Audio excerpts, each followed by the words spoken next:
Hello and welcome back. I'm your host, Split Second, and welcome to our special Nightmare Night edition. Tonight with us we have a wonderful Pixel Smith talking about his deck that he calls Nightmare Villains. Hello, Now, everybody. would you care to walk it through us with us? Sure. So Nightmare Villains is basically about a huge flip rate combined with huge control elements to stop your opponent from solving problems and winning face-offs. Right, that seems pretty straightforward. So I suppose the control aspect comes from Twilight Sparkle as a Vanquisher and Lady Justice and even to an extent Bright Ball, which is interesting that you've got that at 1. But the reason I'm running Bright Bulb at all is because sometimes I find it hard to get requirement out for purple, and also the fact that Lady Justice is just so expensive at 4 AT. I can understand that, and that would explain why you've got her at 2. But you also have Spring Forward, which doesn't really have the control that you're talking about for purple. Well, not as much. It's basically using her as a beat stick when my opponents have got huge amounts of friends about to fight a villain next turn or this turn, and I can just play her and fight the villain slash the troublemaker that turn, I suppose. Okay, so I presume it would do well against. I presume this deck would do well against Critter Rush decks. But how do you feel about the general Blue Rush, which generally has high-powered cards that constantly pull each other? Blue is a very, very bad matchup to Nightmare Villains, mainly because of a couple of cards that just allow you to fight Trollmakers whenever you will want. Generally during the main phase with as many characters you can muster to get to the problem. Stuff like the hard way is basically the Achilles heel of this deck. Now, I'm pretty sure the hardware specifies that you can only fight your own troublemaker. It's your opponent's Troublemaker. Oh, right, it is too. I need to read more of the cards. I think so. Right, now you've also chosen to go orange in this deck, which that's interesting. I presume it's because you have access to Applejack, which basically lets you dismiss a troublemaker. Well, it's partly because of the thing. Applejack is always very useful if my opponent is playing a deck similar to mine, and if someone just happens to be very unlikely with the yellow Parasprite. But the main reasons I play orange is for Big Mac and also for Plum Tuck It Out, which is an amazing card. Especially against a good old Flutter guy. Oh yes, best card for Flutter Guy. Alright, and I presume that you got full steam for that entry there. That's pretty much my only entry, besides from two apples and oranges, which are very helpful, especially when I can't have muster up that 4 AT. Yep, so aren't you finding at all that Big Mac's finding it hard to hit the field, especially if you can't get full steam? I mean, you've only got 3 entry cards for orange, and granted, apples and oranges can help you, but you've only got that at 2. Mm. The main reason that I run so little requirement is because of my main, which is the new Luna, Dreamcatcher. Basically, for flipping 3 AT, one, it gives me some more requirement, and two, it allows me to go searching for my color fixes, which means I can play Big Mac about turn 3 or 4, which is a really huge thing early game. At turn 3 or 4 Big Mac, after paying a 3 AT to flip Luna, that seems almost wishful thinking. Oh, I've got a Heart's Desire and a couple other ways to get some AT, but mainly it'd be very hard to do, but it's entirely possible, which is very, very good. I'm not saying it's impossible, I'm just saying it's unlikely. Yeah, true. Now you mentioned Heart's Desire. That, I must admit, is an interesting choice. Because Heart's Desire originally was thought to be an amazing card until they found that there were better cards, or at least more consistent cards than Heart's Desire. Especially since you had cards like Critter Cavalry and Yay, which can easily easily make sure that your opponent doesn't get that Heart's Desire off. It's very true, but with this deck having such a high flip rate and your opponent just having to lose against one of your villains, it becomes basically free 4 AT, especially when they're going to go fight a Manticore with double flips. And a double flips with a deck like this makes it so you can get like 18 flip maximum. Okay, that actually sounds quite high. Very high. But okay, I still reckon that's a bit of a risky card there. But and more interesting card is I just can't decide. Now, it's not that I hate this card. In fact, I think it's quite a useful card. But I generally find that Trixie Hat is a lot more consistent, especially since I can't decide to play it on a problem. Is any reason why you've got I just can't decide and no Trixie Hats? Well, there's a couple of issues with Trixie's hat. One is the requirement issue where it needs 3 and I can only guarantee myself 2 with Dreamcatcher. And the other is the extreme cost of just playing it once, which is the 3 AT it costs to just play it. And then it's got the same effect, which is all well and good. It's also got a lower flip. But can't decide generally isn't an issue with it just being stuck to a problem because I can keep the starting problems around for the entire game using Troublemakers and Ursa Vanquisher. So this is there to help with that Twylock situation. Yes, if I can't get Ursa Vanquisher out early, this is basically play 2 of these to one problem, and I basically just got an Ursa Vanquisher for cheaper anyway. Yeah, I think I remember you played that against me I one think I game. did. You had two I just can't decide on one problem, so I've gone okay. I'll go against the other problem, and then you played your third one on the opposite problem. Yeah, it's basically what it's for. It's basically just cheap move away to stop you from doing stuff until I can grab my Ursa Vanquisher, and then it's basically Twylock. All right. Now, I think it's time that we talked about the big bads of the deck, or should I say the crux of the entire deck, which is basically your villains. Yes, yes, Now, yes. now you've told me before that the whole point of this deck is basically you end up facing off against your own villains. Mm. So Well, so how do you plan to do that so much? Well, granted you'll mainly you're going to be losing your friends at the problem as well if you reveal Awizodal, Chrysalis, or Nightmare Moon. So how do you plan to work around that? generally speaking, I play troublemakers slash villains very, very early in the game in order to frighten my opponent's friends, and I generally don't have things there until I'm ready to fight them later on because I can keep people from killing them very easily. And they just basically turn into free points for me later on in the game.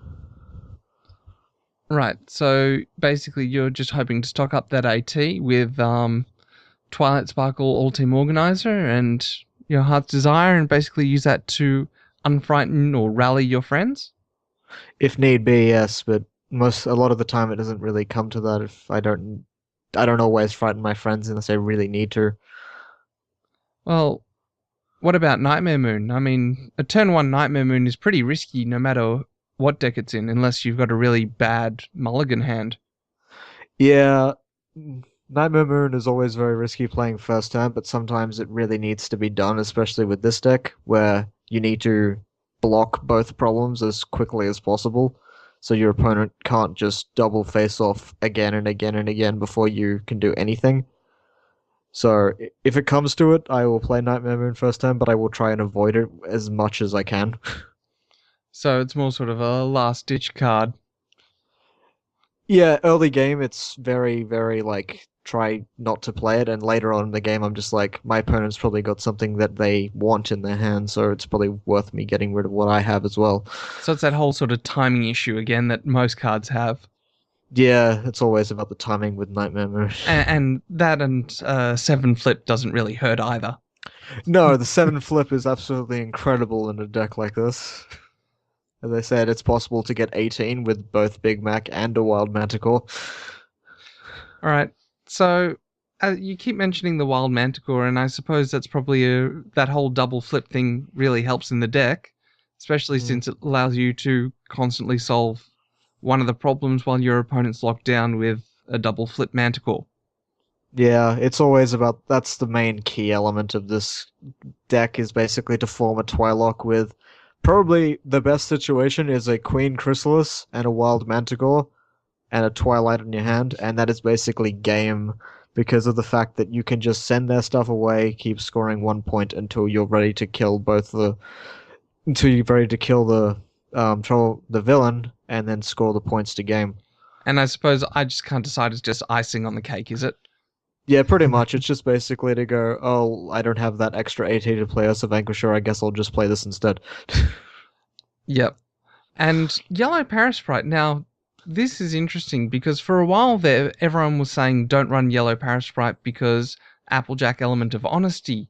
Everyone's running that as a one-off card in case they go up against a Yellow Parasprite. But now you've sort of cycled that back in, and you've sort of said, well, I don't really care about Element of Honesty. Would you care to explain why you're running Yellow Parasprite, not something that has a higher flip ratio like one of the Changelings or even Timberwolf? Um, Looking back now, I think I might have run Timberwolf, but basically the reason Yellow Parasprite is back in is because no one runs an Element of Honesty anymore. It used to be really, really popular, and everyone was running it in every deck, no matter what the colors were. And then it sort of faded out, and then not many people ran it. And I was just like, well, Power Sprite's still a really good card. So capitalize on the flavor of the month, huh? Pretty much. It was basically gone for a long time, and then as people started to go, oh, there's no yellow Power Sprites, there's no reason for Element of Honesty anymore. So it just basically came round in a circle. As do most things eventually come round in a circle. Yeah. And nice to see that you've at least got Awizodal, but it's interesting that you've chosen to give up an Awizodal for something else. Because Yeah, the reason you've got Awizodal at 2, and if I recall, one of your early versions had it at 3. Yeah, basically, I found that it was very inconsistent running 9 villains. I mean, you would get villains constantly, and you need villains in this deck, but you would get Awizodals of probably the most useless villain in terms of it's easier to kill, and its effect is good, but it's not quite as good as you need it to be. So I thought if it's more consistent running more Trollmakers, because you need the Trollmakers to pull off the Twi'lock. And if I was only running 3 with 3 Wild Manticore, or even just 5 normal Trollmakers, it made it a little less inconsistent to my liking to pull off a Twi'lock when I needed to. Okay, I can see that. Now, you've also got Queen Chrysalis. And Queen Chrysalis is obviously a pretty good card, but when you're going up against decks such as Ballroom Blitz or something like that, generally ones that can rush quite quickly.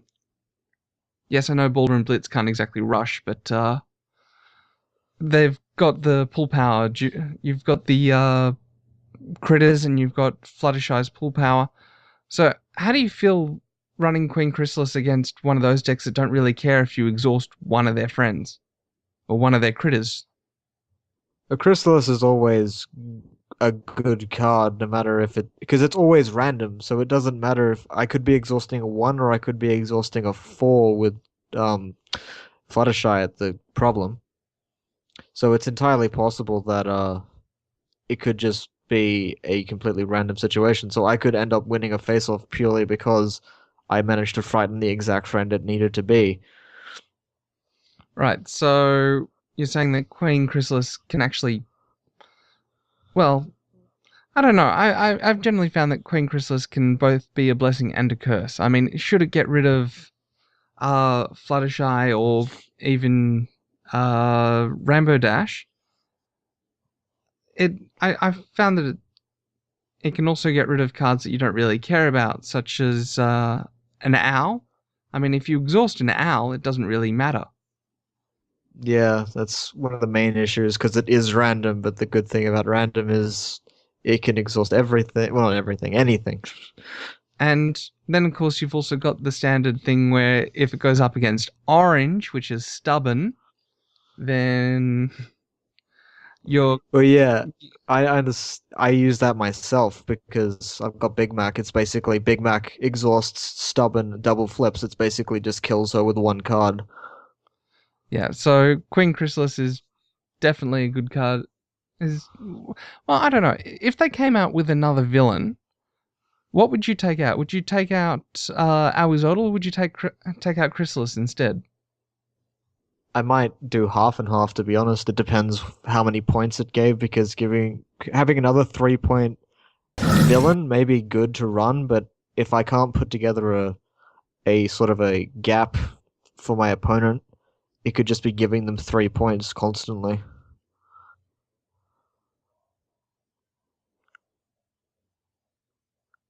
Ooh, what are you looking at? Nothing. Never mind. So let's move on to the problems. All right. So the problems. Yes. Fruit Bat Roundup. That's an interesting choice, especially since you mentioned before that you were having some trouble with your AT. Fruitback Roundup is actually amazing for this because of the fact that towards the end of my turns, when I'm finishing problems, I tend to have no AT left. It's really good because then my opponent has 5 AT because they're trying to wait for me to do my stuff with my Ursa Vanquisher. So they're basically banking AT until they think they've got enough cards in their hand to play from that, and then they have to get rid of them all. All right. I I can definitely see that. And and you've also got Avalanche, which is again an interesting choice. As, actually, you've got Avalanche and you've got Ancient Research, and both of which are starting problems. Which would you prefer to start off with? It really depends on how I feel because I've had both ancient research and um Avalanche start off, and Avalanche can screw you over if you're not paying attention. Like if your opponent solves it and they keep solving it, you're just getting your hands getting smaller and smaller and smaller. And then it can go the other way where you solve it and then their hand is getting smaller and smaller and smaller. And ancient research is always good, but it requires that 2 AT to get it to actually work properly. Yeah, and I suppose with Avalanche, I suppose it's pretty good if you end up having the Wild Manticore at that problem as well. Yeah, it's one of the main moves. You just basically solve that problem. You block a villain, and then they basically have no hand per turn, and it's amazing.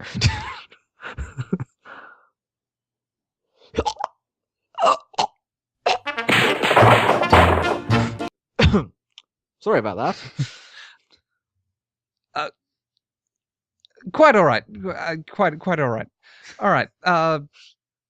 So Where were we? we were talking about no, actually, never mind.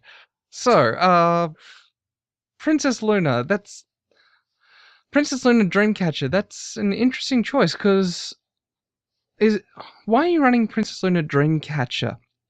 I mean, wouldn't the trial deck Princess Luna be much better? Princess of the Night. Well, there's two main reasons I run Luna over the other Luna. Mainly, one is because her flip rate is the easiest flip rate. Well, it's the same easy flip rate. So I can just basically get a 2 requirement for 3 AT, and then I get to search for a free event, which is always great because generally I'm going to search for a color fixer. But I suppose you could also use it for Plum Tuck It Out or Back Where You Began, I suppose. Yeah, I've done it multiple times when I've got all my requirement on the field, and Luna's always really great Luna because is best pony? I wouldn't go quite that far, but it gets to a point where Luna just is the best. It is the best card for rigging face-offs because I can basically I can check the top card of my deck and then do a face-off and then win. Well, that's actually another thing, and that's probably the biggest thing with Princess Luna, because she was originally designed to be a combo piece. So I suppose my question is, how often do you actually use her ability? Um, I use it quite often if I'm if it's well, it's just before I fight a thing next turn. Like if I'm fighting during my turn for a double face off, or if I'm just gonna fight a Trollmaker next turn, I'd like to know what the top card of my deck is, so I'm not just getting rid of something I need. Or I can grab it if it's a really crappy card that I actually don't want to flip. Well, I suppose then that sort of leaves you with the problem of getting rid of one of the cards because you have to reveal it and then you draw it and then you flip Luna again. So don't you lose that requirement then?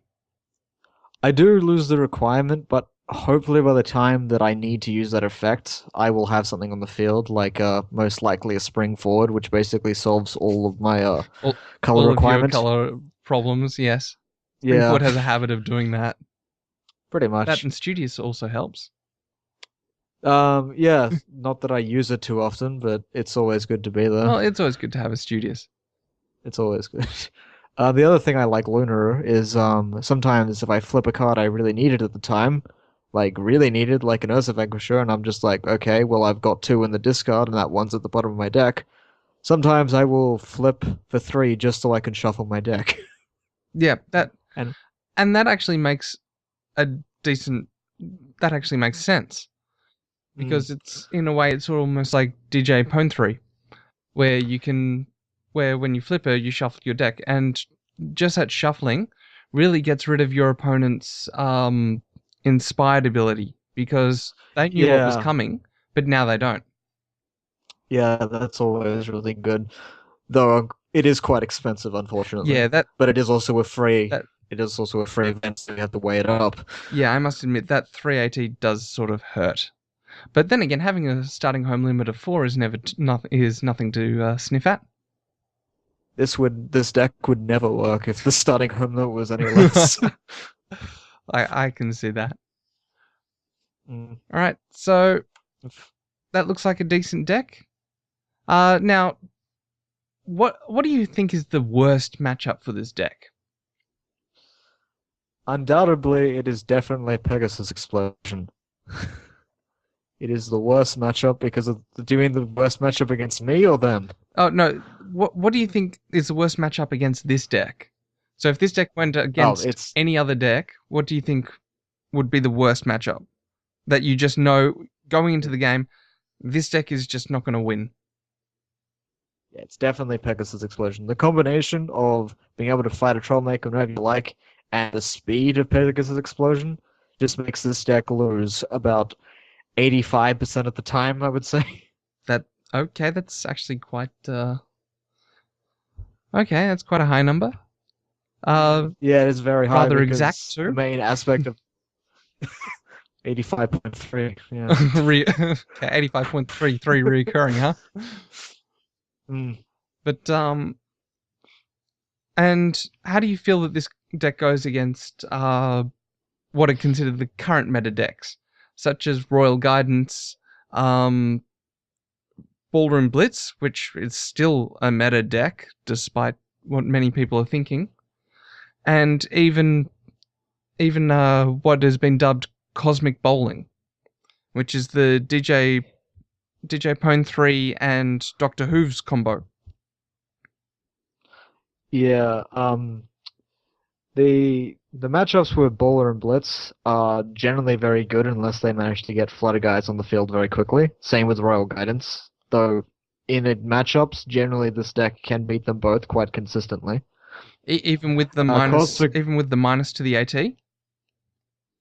because I've got all team organizers, sometimes it doesn't matter about the minus AT because I can just get it back, but it can also go catastrophically wrong with this deck if I don't have enough AT. I think that's the same for most decks if they don't have enough AT. Yeah, I think, yeah, but this goes even worse because it basically, instead of banking for one turn, I have to bank for 3 turns to play anything. Ooh, okay, that actually hurts a bit. Yeah. But um, Cosmic Bowling then? I haven't actually tried the Cosmic Bowling lineup with this deck, but I imagine with Snips and Snails it could really do some damage against my villain walls.